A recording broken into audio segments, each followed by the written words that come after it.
All right, so this is like sort of supposed to be a response to Hank Green's video with the warrior cats and the theology, talking about specifically human theology. The warrior cats is separate, and how the problem, the major problem that he has, and I assume since it's one that I had, other non-believers have with monotheism in general, specifically Christianity, certainly. If God is all-knowing and all-good and all-powerful, why, from whence cometh evil? Why do bad things happen? And we all understand that in some cases that's just a human-to-human behavior. Some humans just do bad things to each other. We're not talking about that. We're talking about like a baby with cancer. We're talking about like natural disasters. We're talking about like diseases, that sort of thing, right? We all know these things happen. We all struggle with it. Certainly, humans in general do not do very well with the concept of death. And we struggle with that. And like, especially when the death feels like unfair, unjustified, sudden. Like, all death is, you know, how can you justify death? But like, if the death is sudden, right? We as humans like stories and a death that is sudden, that is out of nowhere, that feels like it doesn't make sense. That's not a good story.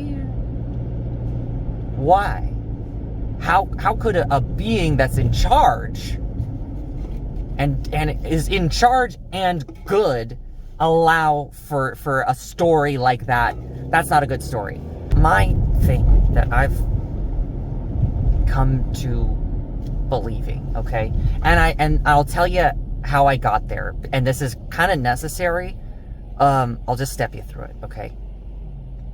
If you don't believe in anything and you don't know what's real, and you can't determine what's real, and it's a scary place to be. I don't recommend it.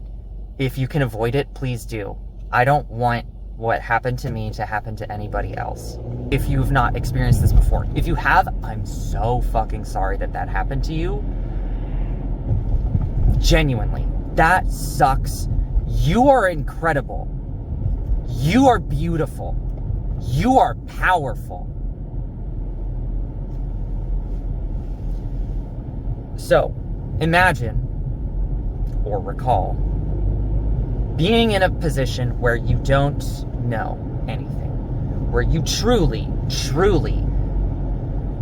feel like the rug has been pulled out from under you, like nothing, like you can trust nothing and no one, that everything that you encounter is that, and everything you have encountered in your life is like false or potentially false. You don't know. There's no concrete thing. It's hard to describe because it's hard to be in, because it's bad. But if you've been through it before, you probably, I imagine, went through in a similar way that I did, which means that, and I do not recommend it. But the thing that happens is you get to a point of, well, I don't know what's real. Anything could be real. Anything could be real. If anything could be real, and one has no way of determining what is real beyond I exist. That's where you're at. I think, therefore I am, and that's it. If you're there, I want you to remember, if you ever find yourself in nothing beyond I think, therefore I am, you're in a dangerous spot. First of all, be careful. Just be careful. But secondly, what I thought was, well, if I don't know anything,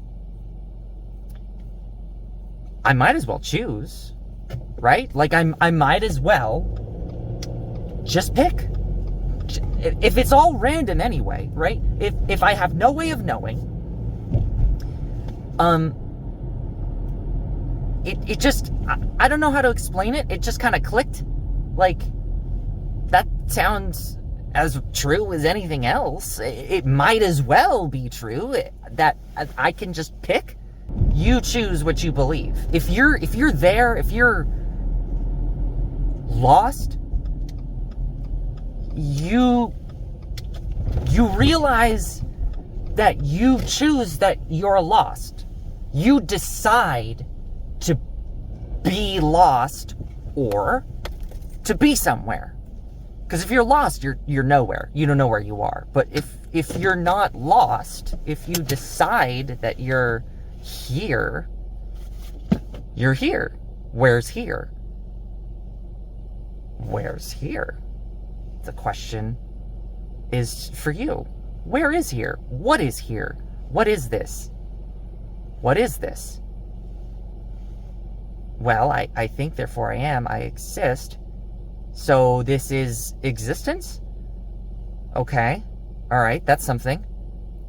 That's something to hold on to. This is existence. I'm existing. Do I like this? I don't know. Do I want to like this? Yeah. Yeah, I want to like this. If I'm existing, I want to enjoy it.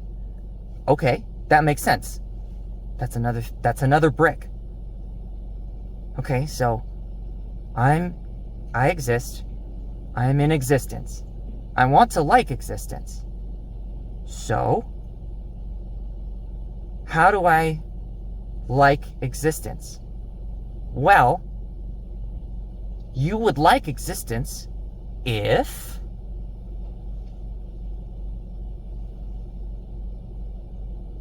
what do you choose? That's for you to decide, right? What would be your preferred existence? And for me, what I chose was, well, I would prefer an existence that is loving, that is full of love, that is, to me, good. That would be something that I would enjoy. That would be good. A loving universe. Okay. That's another brick. We got some bricks now. We got a good foundation. And you know what? We can go from there. That's a brick. That's a solid brick. That's a brick that has got some stuff in it, okay? If we exist and we're here and existence is loving because we want it to be, right? And I know you might like think about that and be like, wait, why are we choosing? How are we choosing? Because we were lost, and where we are is existence, and existence is where we are. And if we exist, what do we want? What do we want out of existence? What do we want? We want love. We want good. We want what makes us happy. What makes us happy? What makes us happy is love, probably. What makes me happy is love. And what makes us feel love? Existing in a world that is loving.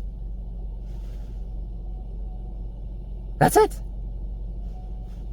Close the loop. You did it. You made a foundation. Now take that. Okay. All right. Now what? Well, look around you. What do you see? This is a car. In this particular instance, this is a car. That's a phone. Those are people. I know what these things are. I have a head. I have a brain with memories. I have a body. I'm a person. A person is a cool thing to be. Why do I think that? Well, I think that because despite everything, despite the way things are, despite how much suffering that I just went through, perhaps, or that I see other people going through, despite everything, people still make music. People still love each other. People still dance and sing and play and live. That's beautiful. But it's also dark. People do awful things to each other. We remember. But the first thing we remembered about people was that they're beautiful. People are beautiful. People are loving. That's a choice to believe. You can choose to believe that people are loving and that it is a exception to the rule when that doesn't happen, okay? Believe that and the rest will come to you, I promise. I can make another video and make that more clear and like talk more about it, but if nothing else, I beg you to believe that people are loving. All people can be loving. And if you can't accept some people, that's fine. You don't have to. But accept that the people in your life are doing their best and they're also suffering. And despite that suffering, despite your suffering, you and everyone around you are trying their best to be loving. To be loving. You are. You are trying that. And sometimes that might look bad. Sometimes it might look like not like loving behavior. And trust or believe that that's just a miscommunication. That they're not properly, that they just don't know how to love. They don't know how to love you. That you don't know how to love them. That we don't know how to love each other the right ways. Okay? That we're suffering because we're all kind of stupid. We're all just a little bit stupid. And I know you think that. I know you think people aren't that smart because look at us. Is any of this seem like an intelligent species? We're kind of fucking dumb. But we're also kind of fucking awesome. Despite how fucking stupid we are, people made this. People made this. People made the thing that you're watching this on. People made this and this and this. I'm surrounded by people and things that people have made. This is what Hank was talking about. Ancestors, people who have come before you. We stand on the shoulders of dumb idiots just like us who are standing on other dumb idiots, all trying their best. And yeah, some of them slip and fall, but that's what makes the ones that stand up all the greater. Despite the fact that we slip and fall and suffer and die and lose, we still choose to love. And that's amazing. That's beautiful. And I want you to believe that. I want you to believe in the world that you want. That you want this world to be. Okay? Don't look at it at what you think it is. Look at it at what you want it to be. Because at the end of the day, you don't know what the world is. None of us do. So if you don't know, why not choose the one you want? What do you got to lose? What's the worst that could happen? You die? Sounds like a pretty fucking good deal. Maybe I'll cut that part out. I hope this is helpful. I don't really have anything to say, so peace.